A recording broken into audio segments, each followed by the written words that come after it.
What's up YouTube, and welcome back to another review here at Thomas Opent. One of my English reviews, you know, I do these every now and then. I should do them a little bit more often. You know, I always say this and then I never do. That's the kind of asshole that I am. We are going into a beer I received from a brewery about a week or two ago. I did a Dutch review of one of their beers. It was a smoked Helles, and I absolutely loved the F out of it. And they were like, you know, can we use some of the review stuff on our website? And I was like, sure you can. And they were like, okay, thank you, and we'll send you some beers, which is always awesome. And I really felt like reviewing them, because when I opened the box, I was so surprised. It had another one of the smoked Helles. Thank you very much for that. Enjoyed that during a live stream. It had a Neo Burton style ale, collaboration between them and Jopen. It's Kaapse Brouwers, by the way, if I didn't mention that yet. It had a smoked double bock in like a huge 75 centiliter bottle. Gonna really enjoy that one, no doubt. And it had a double black farmhouse IPA coming in at a decent 8.5% ABV. It's a collaboration between Kaapse Brouwers from Rotterdam and DOK Brewing Co. out of Ghent, Belgium. Yeah, it's a double black farmhouse IPA. I love the sound of that. That just already, you know, tickles my fancy. Figured let's do an English a review for this one, because, you know, that could be fun. Spreading the word of some of the better Dutch craft brewers and Belgian craft brewers to my non-Dutch speaking fans. I want to peel that off because there's some stuff under this label. Anyway, yeah. Double Black Farmhouse IPA. I don't review enough black IPAs. And I know this pisses off Herman from Dutch Beer Geek because he loves the style. And here's the fun thing. So do I. I love the style. I hardly ever review it though. Now here's the thing. I find the terminology black IPA a little bit difficult, because sometimes what you get is an IPA with, oh my God, that looks delicious. I mean, will you look at that? Will you look at that? It's, by the way, called Herman. But will you look at that? Look at that. That looks like a porter, right? That definitely looks like a porter. And that's probably one of the things that I wanted to say. This pours like a very decent double, like almost Baltic porter. I don't know. It looks glorious. My point, very quickly want to say this. My point was why I have this thing with black IPAs. It's not an actually defined style. There's not an actual black IPA recipe, as far as I know anyway. A lot of brewers might just go for like a very hoppy porter. Some will go for a dark ale. One of the terminologies is that you sometimes see is a Cascadian dark ale. Like they'll have a dark ale, nearly black, lose a lot of Cascadian dark ale, black IPA. Some will just take their IPA recipe, replace some of the malts for like roasted black, roasted dark, like chocolate malts or whatever. You know, there you go, black IPA. There's not an actual black IPA recipe, and depending on who's brewing it, are you getting a hoppy porter, or are you getting a dark IPA? It's a bit of ambiguous, but it doesn't mean I don't like them. I just hardly ever buy them. I hardly ever try them, and that is all my fault. And we're rectifying that fault here in this little review with maybe my new good buddy Herman. We'll know. Let's see what this thing has to offer when it comes to the smell, right?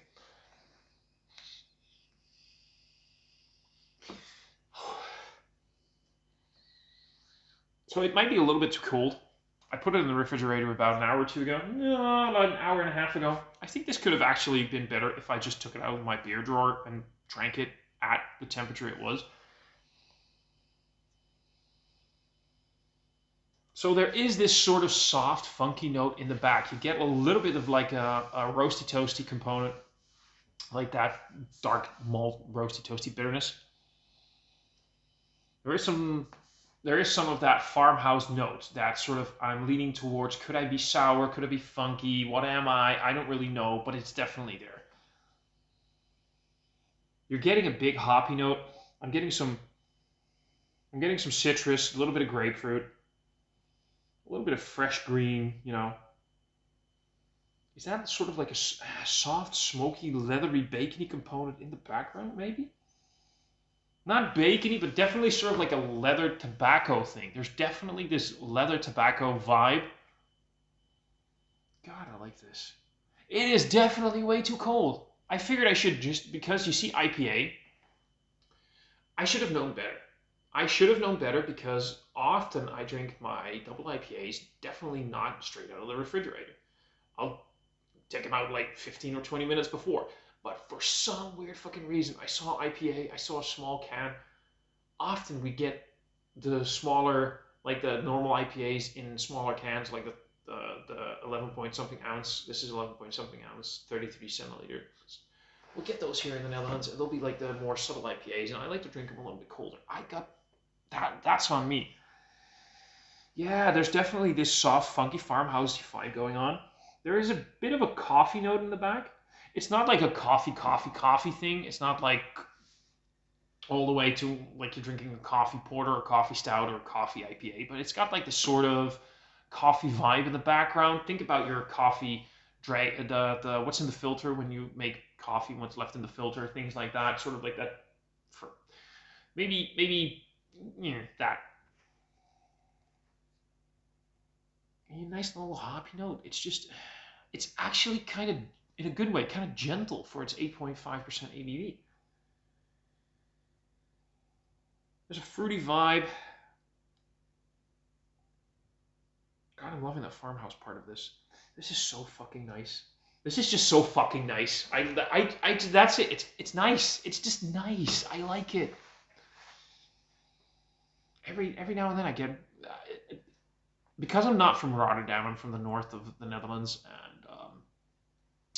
this is definitely like West Coast stuff for the Netherlands, the tiny country we are. This is like lower west for the Netherlands. I don't really get these guys a lot here locally, so I have to really look for them, order stuff through web shops or whatever, or be lucky enough to get a beer from them, like it, love it, review it, or the other way around, review it, like it, love it, and they're like, can we send you a little bit more? And then you get really lucky. There's a soft, sort of like spicy, earthy,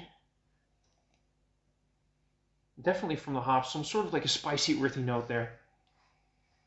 What is that? I love this. I like it. I'm just happy. You know, I get excited about beer plenty. I get excited about beer a lot, but then you get excited. This is what I get excited about. I want to dive in and just have a taste of this. I've been talking about the way it smells for long enough now. Kaapse, thank you very much for sending this over. Cheers to you guys.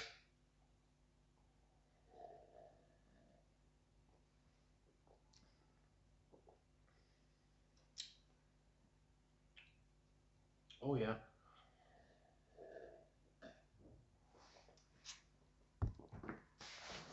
Oh yeah. Oh. So for me, oh yeah. Look, I'm a weird guy and I love weird things and I love weird flavors. There is that sort of like mixed fermentation. It's not mixed fermentation. I know it's not.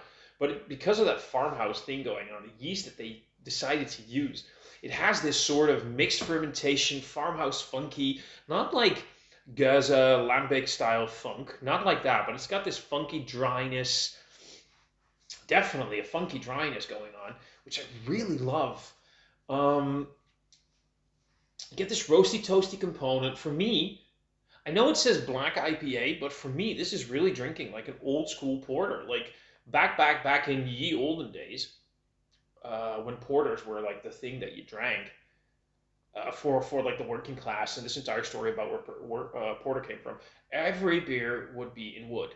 That's what they had. They didn't have stainless steel barrel kegs or whatever. It just everything was wood. That's how they kept and saved beer. So old beers usually had some form of like wild yeast thing going on somewhere, wild bacteria doing its thing. That's what this is reminding me of, like those old school porters. I've had one or two of them where they try to emulate that. That's what it reminds me of. That sort of mixed fermentation, like sort of wild thingy going on that makes it a little bit funky. That kind of level of funk.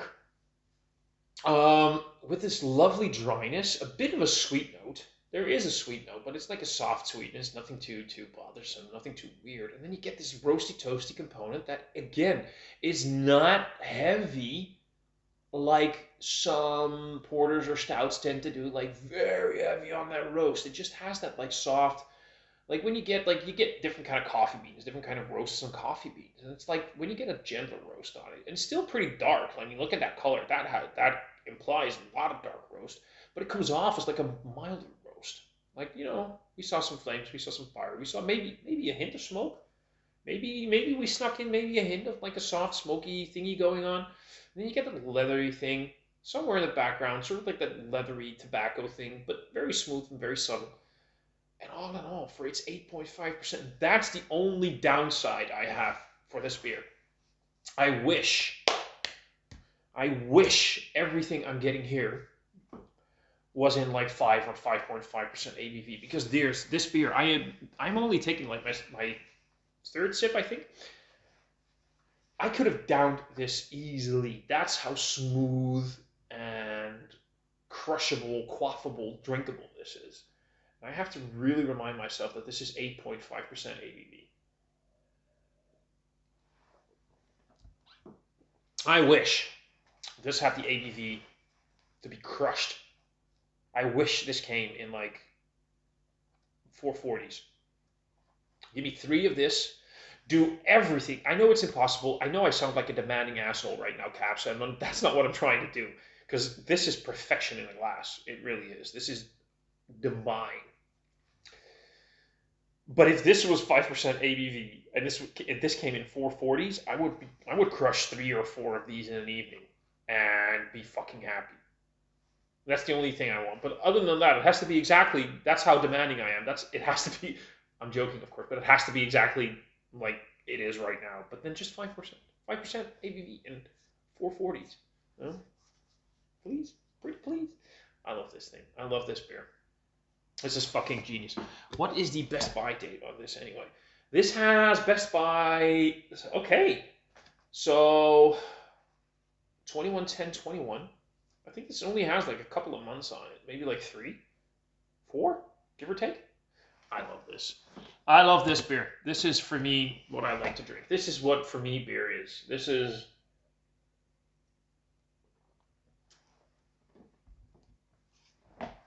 coffee, soft chocolate, leathery tobacco, hoppy notes, funky, nothing too absurd in terms of hoppiness.